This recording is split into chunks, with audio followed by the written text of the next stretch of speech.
Welcome to Turner Tools, your source for EdTech tips and tricks from a teacher librarian. Today we are delving deep into Noodletools. If you want to up your research game, keep watching. And also remember to like and subscribe as it helps out the channel. Now for Noodletools. Inboxes. As an educator, you can use the inbox to keep track of your students' work. To create an inbox, you will go to Inboxes, click the green New Inbox button. This will move over the inbox page and slide in a creation screen. Be thoughtful when picking an inbox title and do this at least 10 minutes before the students will be doing it. Make sure it is something students will easily be able to type in. As they begin typing, the name should pop up, then students should click on it. You can add co-teachers as long as they have logged into Noodletools at least once. You can also add links to the projects that students can reference. This may be a LibGuide with resources, a website, a link to Google Classroom. You can add as many resources as you'd like to the project by clicking the Add More button under Links. You can add additional links at any time. You can also modify the note card instructions. You can change the text students see so that when they create a new note card, it is consistent with the language that you use when you talk about paraphrasing and direct quotations. Under the three dots next to your inbox, you'll have several options. You can edit your inbox. This will allow you to make any changes to the original creation of the inbox. You can also clone or duplicate the inbox. You will need to give it a unique name. You can broadcast a message to all students who join the inbox. You can require a response and save that message in your comment bank. This could also be something that you are noticing or a reminder on a due date. You are limited to 512 characters. This includes spaces. You can unshare all of the projects. You can also lock the inbox so no further work can be done.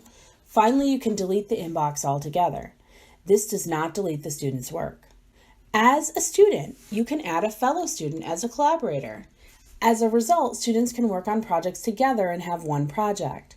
One student will create the project and share it with the other students. When doing this in class, it is important to assign each group member a number so that you can clearly instruct that one person is to create the project and share it with the other members. Checking student work. It is very easy to check student work once students have shared with the project inbox. Go to Inboxes and click the plus button icon next to the name of the project. You can sort the projects by each of the titles in the project. This is where the title of the project students create becomes paramount. I do suggest having a separate inbox for each class and project. However, it is possible to combine.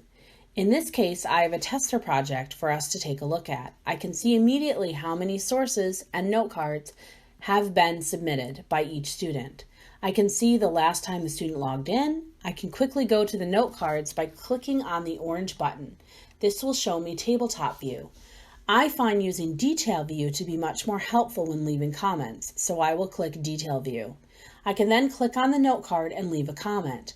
There are 5 types of comments: comment, question, action required, compliment, and grade/score.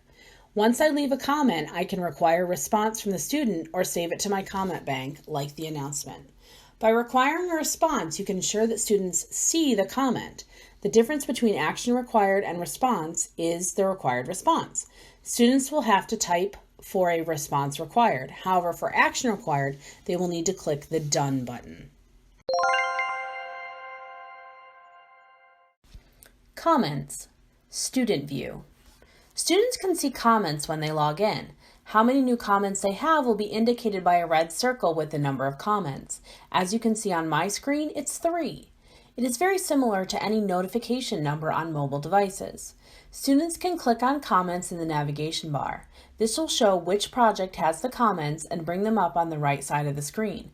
Students can see general project comments, which were created by the teacher broadcasting. They can also see specific note card comments on their work in particular.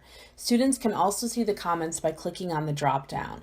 Each note card is linked so that the student can go directly to the card in question that needs to be fixed. Writing. After students have completed their note cards, they may want to print them, export them to Google Docs, Microsoft Word, or just as a viewable web page.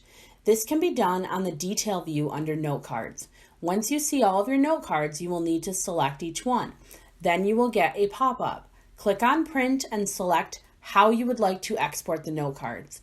Then you will see a screen of what you want exported. I tend to export source, page, numbers, quotation, and paraphrases. This is really helpful when you start the writing process. Thank you for tuning in to Turner Tools. Remember to like and subscribe. I hope you learned something new to help you make awesome happen. Have a fabulous day.